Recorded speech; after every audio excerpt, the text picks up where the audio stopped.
معاوضہ میرے نبی کا، جنت کے جوڑے۔ عید کے روز آپ صلی اللہ علیہ وآلہ وسلم فاطمہ رضی اللہ تعالیٰ عنہ کے گھر آئے تو وہ رو رہی تھی۔ آپ نے فرمایا قرۃ العین کیوں رو رہی ہو؟ بیٹی نے عرض کی عید کا دن ہے، حسنین نئے لباس پر اصرار کر رہے ہیں۔ حضور صلی اللہ علیہ وآلہ وسلم نے دعا فرمائی تو جبرائیل امین جنت سے 2 سفید جوڑے لے آئے۔ سیدہ فاطمہ نے عرض کیا وہ تو رنگین جوڑے مانگ رہے ہیں۔ حضور صلی اللہ علیہ وآلہ وسلم نے سیدہ فاطمہ سے فرمایا پانی لاؤ۔ آپ پانی لے آئی تو حضور صلی اللہ علیہ وآلہ وسلم نے حسن رضی اللہ تعالیٰ عنہ سے فرمایا کون سا رنگ چاہتے ہو؟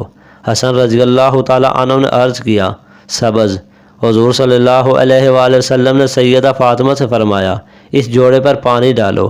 سیدہ نے پانی ڈالا تو جوڑا سبز ہو گیا۔ آپ صلی اللہ علیہ وآلہ وسلم نے پھر حسین سے فرمایا کون سا رنگ پسند کرو گے؟ حسین رضی اللہ تعالیٰ عنہ نے عرض کیا سرخ۔ آپ صلی اللہ علیہ وآلہ وسلم نے سیدہ سے فرمایا اس جوڑے پر پانی ڈالو۔ انہوں نے پانی ڈالا تو جوڑا سرخ ہو گیا۔ کہ ان کے ہاتھ میں کیا کیا تجھے خبر نہ مجھے، خدا نے کتنا نوازا حضور جانتے ہیں۔